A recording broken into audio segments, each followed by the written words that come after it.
जी अस्सलाम वालेकुम। पिछले दिनों पाकिस्तान में एक बहुत दर्दनाक वाक़या हुआ and as a nation we were all struck by it. That was Mashal Khan को उसके साथियों ने, यूनिवर्सिटी वालों ने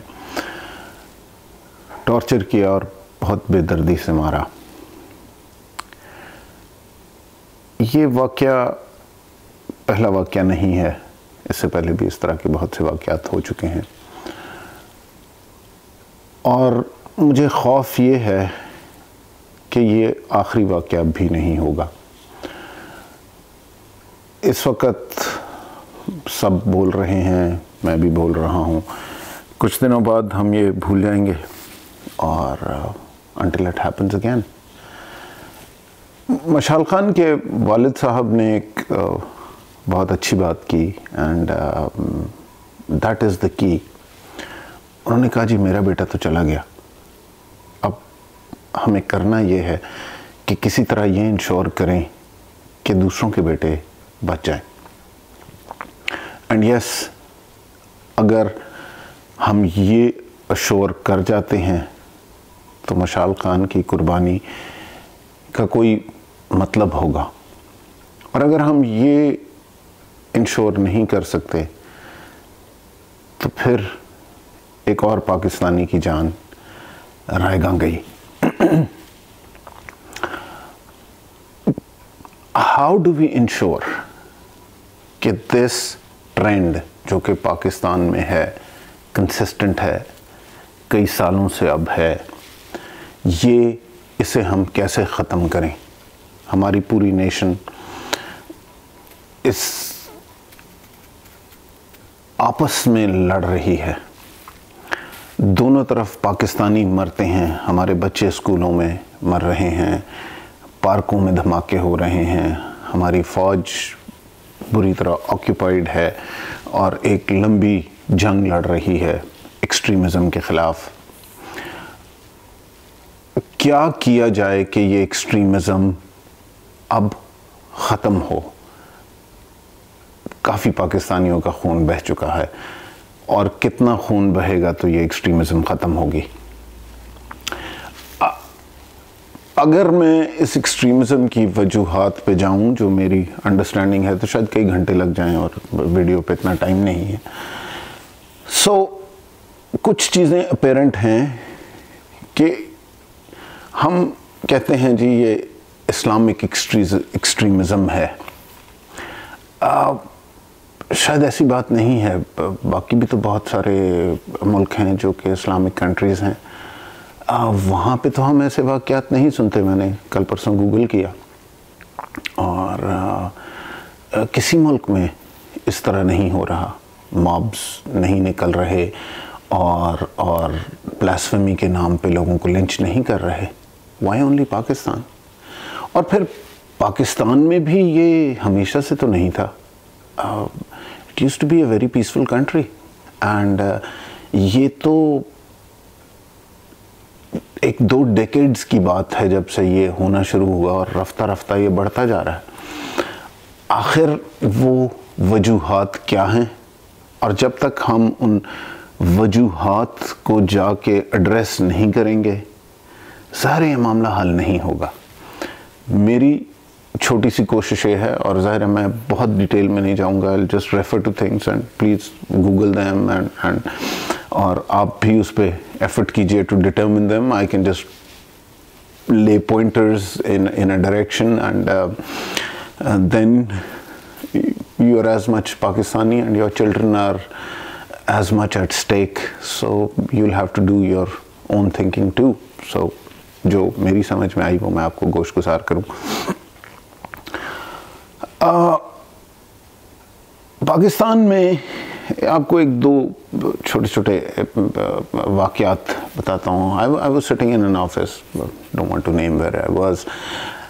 मेरे पास एक ऑफिसर आए एंड उनके पास एक फ़ाइल थी और प्रमोशंस हो रहे थे ग्रेड 20 से ग्रेड 21 के, और उसमें एक प्रमोशन के लिए क्लियरेंस जाती है, तो उन्होंने वो फ़ाइल ऐसे ही मुझे दिखाई और उन्होंने कहा कि जी आशिर साहब आप चूँकि कस्टम्स में हैं तो ये आपके कस्टम्स के ऑफिसर्स हैं, ये 20 से 21 में जा रहे हैं, तो ज़रा ये नाम ज़रा एक नज़र देखिए, हमें थोड़ा सा बताइए कैसे लोग। मैंने देखे 6-8 ऑफिसर्स के नाम थे एंड मैंने कहा देखे जनरली सारे एक जैसे ऑफिसर्स थे, ठीक थे। मैंने कहा यार ठीक ऑफिसर्स हैं ये सारे के सारे, या श्योर, इसमें कोई ऐसा प्रॉब्लम मुझे नज़र नहीं आ रहा। उसने एक ऑफिसर के गिर्द एक नाम के गिर्द दायरा लगाया और मुझे कहा कि आशिर साहब ये भी ठीक आदमी। मैंने वो नाम देखा तो वो काफ़ी अच्छा ऑफिसर था। मैंने कहा यार ये तो बल्कि बाकी में से काफ़ी बेहतर ऑफिसर हैं ये। उसने कहा जी लेकिन ये तो अहमदी हैं। अब मैं थोड़ी देर ठिठक सा गया कि क्या हम यहाँ पे बात क्या कर रहे हैं, क्या हम मेरिट पे एक ऑफिसर को ग्रेड 20 से 21 में डालने की बात कर रहे हैं, या हम उसका मज़हब देख रहे हैं, या हम उसका सेक्ट देख रहे हैं। अब क्या ये उस इंडिविजुअल ऑफिसर जिसने मुझसे ये बात की, क्या ये उसके जहन का खनास था, या ये ऑर्गेनाइजेशंस के अंदर इंस्टीट्यूशनलाइज हुई है ये बात? और अगर इंस्टीट्यूशनलाइज हुई है तो कैसे इंस्टीट्यूशनलाइज हुई है, और क्या अब इंडिविजुअल्स ज़िम्मेदार हैं या वो इंस्टीट्यूशनल कल्चर ज़िम्मेदार है? पिछले दिनों एक काफ़ी उस पर भी बात चली, KPK में मेरा ख्याल डिस्ट्रिक्ट बन्नू थी, वहाँ की कोई लोकल गवर्नमेंट थी, उसने कोई खाकरोबों की पोस्ट्स अनाउंस की और अखबार में आई, और मेरा ख्याल किसी तहसीलदार ने शायद कोई ऐड दिया हुआ था, और उस ऐड में उसने उसके सामने के खाकरोब्स रिक्वायर्ड हैं और उसके सामने उसने एक मज़हब का कॉलम बनाया था, और उसमें उसने लिखा था कि जी मज़हब में शिया, गालिबन अहमदी, बाल्मीक, ईसाई, और उस पर फिर शोर मचा, और मेरा ख्याल है कि उसके ख़िलाफ़ कोई एक्शन हुआ, कोई तहसीलदार को सस्पेंड किया होगा या कोई डिसिप्लिनरी एक्शन होगा। अब was the tehsildar at fault? क्या उसने ये इन्वेंट किया, ये घड़ा है, ये उसके जहन की इख्तरा है, या हमारे इंस्टीट्यूशनल कल्चर्स में ये बातें आ गई हुई हैं? क्या हमारे कानून में ये बातें आ गई हुई हैं? क्या ये कल्चर ओवर डेकेड्स क्रिएट किया गया है डेलिबरेटली? किसने किया, क्यों किया? और जब तक हम इस कल्चर को, इस इंस्टीट्यूशनलाइजेशन को, उस लेजिस्लेशंस को जिसके तहत हमने बड़ी पेनस्टेकिंगली खुद ये बूटे बोए हैं, जब तक हम उन एक एक चीज़ों को हटाएंगे नहीं वहाँ से, तो क्या उन स्टूडेंट्स को हम ब्लेम कर सकते हैं, उस तहसीलदार को हम ब्लेम कर सकते हैं, उस ऑफिसर को हम ब्लेम कर सकते हैं जो ये बात कह रहा था, या ये वो तो बेचारे सिर्फ वो कर रहे हैं जो उन्हें हमने सिखाया? When I joined the Civil Services Academy in 1988, तो उस वक्त बेनज़ीर भुट्टो साहिबा के इलेक्शंस हुए, और जब एक लड़का पहली दफ़ा सूट पहन के सिविल सर्विसेज एकेडमी में आया तो काफ़ी वावेला और शोर था, क्योंकि सिविल सर्विसेज एकेडमी में जनरल ज़िया के पूरे दौर में शलवार कमीज़ और काली सदरी राइज की गई, सूट्स हटाए गए, पतलूनें हटाई गई। FPSC के चेयरमैन हुकूमत एज अ पॉलिसी ऐसे लोग लेके आती थी जिनको उनकी रिलीजियस इंक्लिनेशन के बेसिस पे वहाँ रखा जाता था, और ऑफिसर्स को सिलेक्शन में, इंटरव्यूज़ में उनकी रिलीजियस इंक्लिनेशंस देख के सिविल सर्विसेज में लाया जाता था। और जो लोग लिबरल समझे जाते थे या जो लोग particular religious bent of mind के नहीं होते थे, उन्हें इंटरव्यूज़ से फारिग किया जाता था।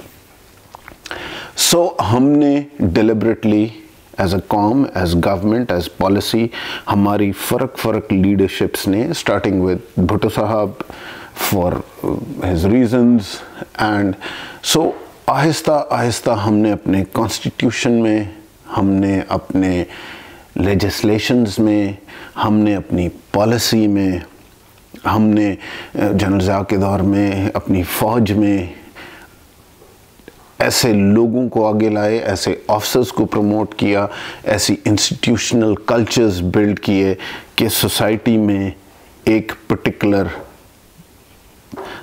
तरह की सोच को क्रिएट किया जाए। आज अगर वो सोच बढ़ते बढ़ते बढ़ते अब फल ला रही है एक तरह का, तो हम बहुत जज्बाती होते हैं। मैं भी इस पे बहुत जज्बाती था और मशाल खान की बहन ने कहा कि जी मेरे भाई के कातलों के साथ उसी तरह होना चाहिए जैसे उसके साथ हुआ। मैं उनके जज्बात की कदर करता हूँ, समझ भी सकता हूँ, लेकिन मेरी बहन उन पाकिस्तानियों को मार देने से क्या ये कल्चर ऑफ इंटॉलरेंस ख़त्म होगा? अगर होगा तो सबसे पहले मैं आपके साथ हूँ। हमने मुमताज़ कादरी को फांसी दी जिसने गवर्नर पंजाब को मारा था।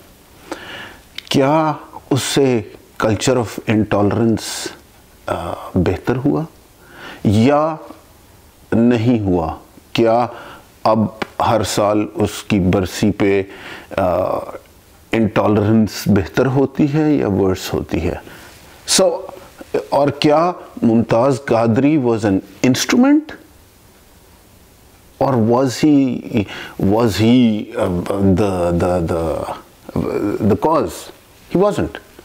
He was just an instrument. He believed what the government of Pakistan deliberately under all governments, और गूगल करके देख लीजिएगा कि कौन सा कानून किस वक़्त लाया गया, किस वक़्त किस पर्टिकुलर सेक्ट को इस्लाम से ख़ारिज किया गया, शिया सुन्नी फसादात किस वक़्त कितने हुए। पाकिस्तान जब बना तो उससे पहले रिलीजियस पार्टीज़ क्या पाकिस्तान की सपोर्ट में थी या नहीं थी, और उसके बाद आहिस्ता आहिस्ता हमने अपने कॉन्स्टिट्यूशन, अपने लॉज, अपने एग्जीक्यूटिव, अपनी जुडिशरी, क्या हमारे मुल्क में एक जज साहब जिन्होंने सेक्शन 295 के तहत जिन लोगों को बरी किया, क्या उन्हें कत्ल नहीं किया गया? उन जज को हमने मार दिया।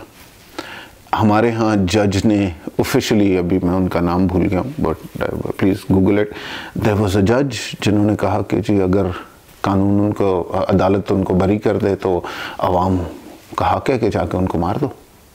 सो क्या हमारी इंस्टीट्यूशंस, अदलिया ने इस तरह के फ़ैसले नहीं किए?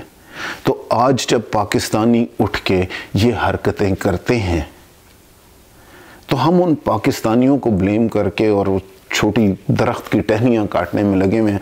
ये दरख्त बहुत बड़ा हो चुका है और जब तक हम इसकी सिर्फ ये टहनियाँ काटते रहेंगे तो आपके और मेरे बच्चे एट स्टेक रहेंगे। हमें जो हमने बोया है उस एक एक बीज को जाके उसी तरह निकालना पड़ेगा। चाहे पीपल्स पार्टी की गवर्नमेंट रही पास्ट में, चाहे PMLN की गवर्नमेंट रही पास्ट में, पेनस्टेकिंगली चाहे जनरल ज़िया की गवर्नमेंट रही पास्ट में, पेनस्टेकिंगली हमने ये बीज अपने मुआशरे में खुद बोए, फ़र्क वजूहात की वजह बिना पे। कभी अमेरिका के कहने पे, क्योंकि अफ़गानिस्तान में जंग लड़नी थी और रूस को घुटने टेकने थे और अमेरिका का इंटरेस्ट था, लेकिन हमने अपने हज़ार लोगों का खून बहाया है for different interests. If Mashal Khan's death has to have any significance, we will have to identify all the causes जो ये क्रिएट करती हैं ऐसे वाक़यात, और उन सारों को जाके उसी तरह अपनी इंस्टीट्यूशंस को भी ठीक करना पड़ेगा, अपने कानून को भी ठीक करना पड़ेगा, और वो कल्चर ऑफ फ्रीडम, वो कल्चर ऑफ के रिलीजियस बायसेस से ऊपर होके एज अ पाकिस्तानी सोचा जाए ये हमें अपने अंदर क्रिएट करना पड़ेगा। नहीं तो जो डीमन अब हमारे मुल्क में है एक्सट्रीमिज़म की सूरत में, जो हमने खुद बोया है, ये हमें खा जाएगा। पाकिस्तान जिंदाबाद।